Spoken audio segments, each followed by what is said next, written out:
Hi, everyone. Happy Sunday. Dr. Val here again to talk about another mini webinar topic. And today it'll be all about why women have a hard time falling asleep. This is certainly a very common question and probably one of the most common reasons why people come to my clinic to get some advice in and around their sleep. Well, I always like to break it down into different categories. So if you're having a hard time sleeping, the question is this something that happens just on occasion, a couple times a month, or has it been chronic? And typically when we think of something that's chronic, it's happening at least for 3 months or greater. So, do you have a hard time falling asleep? Is it episodic or is it chronic? If it's chronic, then we look for more of maybe underlying mental health conditions that could be playing a role, whether it be depression or anxiety. Certainly, episodic levels of acute stress can cause difficulty falling asleep. And if those aren't the case, then we take a look at maybe some other reasons. Could you potentially just be going to sleep too early? I talk a little bit about this and the circadian rhythm in my other video called the sleep triad. So if you haven't watched that, please check it out. Sometimes people just try to go to sleep, but their clocks aren't ready for them to go to sleep yet. And how I know this is that I take a look at their sleep diary. And so if they're falling asleep or actually trying to go to bed around 9 or 10 during the week, but on the weekend, they don't go to sleep till after midnight, 1, 2, or even 3 a.m. And then come Monday, when they have to go to work, they really have a hard time falling asleep. It could certainly be from that, where you're more of a night owl trying to live a day person's life. We call that circadian rhythm issue, specifically delayed sleep phase syndrome. Another reason why people can fall asleep, have a hard time falling asleep, is because of physical concerns. Chronic pain certainly is one of them. I think you would know if this is happening and if it's keeping you from falling asleep. Another one is acid reflux. Sometimes the timing of our meals in comparison to when we lie down can really affect us, especially as we get older. I know for me, as I've gotten older, I'm not able to tolerate spicy foods as much. And also how big your meal is, because that can affect how your sleep quality is as well. I have talked already in the past with other videos about how the quality of the food matters in terms of your nutrition. If you're eating things that have more saturated fat or simple carbohydrates, it can potentially affect your sleep quality. I'm sure everyone knows about caffeine and how caffeine can impact your sleep. I'd say for most people, caffeine, half of it, it's broke down 4 to 6 hours after you ingest it. What caffeine does, it actually blocks adenosine, which is a neurotransmitter protein in our brain that builds up when we go to sleep. So if it's keeping adenosine from doing its natural job, ideally it's keeping us more awake and aroused. Some people, for the effects of caffeine, can last longer than 10 hours. I am definitely one of those folks. I have had to play around with this. I definitely can't drink coffee even in the morning if it's full caffeine. Half, decaf may be okay. I generally stick to teas, even just green tea, because black tea has a lot of caffeine in it more than green tea. And so this is something that's a little bit of trial and error. You have to figure out how much caffeine you need to feel awake to get going in the morning versus how much do you need in terms of keeping you awake and aroused in the afternoon. I am definitely a big proponent of napping, and I'll talk about napping probably in another video or in a blog article that I'll write. But I think if you have the opportunity to take a 10 to 15-minute nap in the afternoon instead of drinking coffee or caffeine, it probably is a lot better for the type of sleep that you have, the quality of sleep.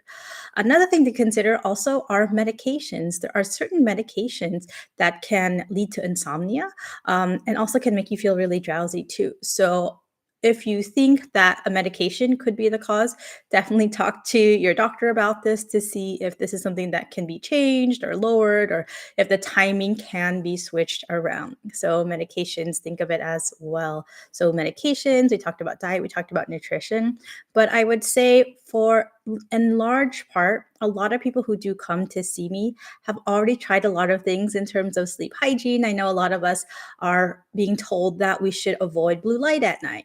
Blue light at night definitely can impact the quality of our sleep that we have can keep us from falling asleep. The reason for that I talk about in the sleep triad video, but basically blue light, depending on when you're exposed to it, light in the evening time can delay the release of melatonin, which is the natural hormone that helps promote sleep. Yeah, so that's one of the biggest reasons. Another thing too that I probably see a lot more frequently is people have a hard time slowing down their brainwaves, having a busy mind, or learning how to relax. And it's so interesting because I'd say I have two young kids and we do the best we can with their bedtime routine. They take a bath, brush their teeth, put on the pajamas, story, maybe song, prayers, and then go to bed. Oftentimes for adults, we've sort of strayed away from that. And I always say no one's a perfect sleeper 100% of the time, even myself. I think we just have a lot of stimulation out there. And if we don't purposefully and intentionally slow our brains down throughout the day, and by the time it becomes nighttime, we sort of expect to be asleep once our head hits the pillow. I think that's a little bit of a false expectation. So, what I would say is create that wind down routine, get your brain ready and primed to go to sleep. Just when you exercise, right? If you're going to the gym to lift weights, you don't start with the heaviest weights, you have a warm up, right? And so, what does that warm up or wind down look like for you? One of my favorite things to recommend, I like to always recommend things that don't cost a lot of money, is actually just writing down your thoughts. Do it not too close to bedtime. The more you do it, certainly the easier it gets. And sometimes we don't have a specific stressor aside from our ability to go to sleep, but writing all your thoughts about sleep can be really, really helpful because sleep happens when your brain waves slow down.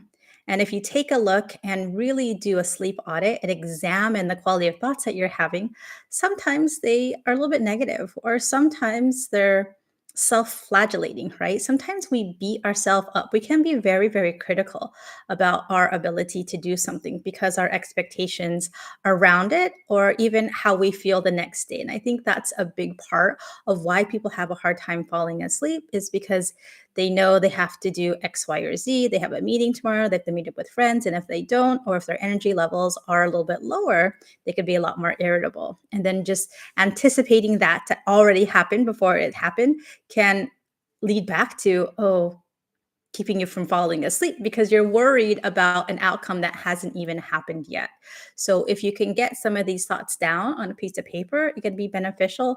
Sometimes I'm just thinking about my to-do list. Someone I have to email, a meeting that I have to set up, and I try not to grab my phone to do so, but sometimes it's really helpful because then I just open up my notes app, jot it down really fast. I keep my phone on the nighttime mode because I don't want to have too much bright light into my eyes in the middle of the night or late at night, and that can keep me from falling asleep.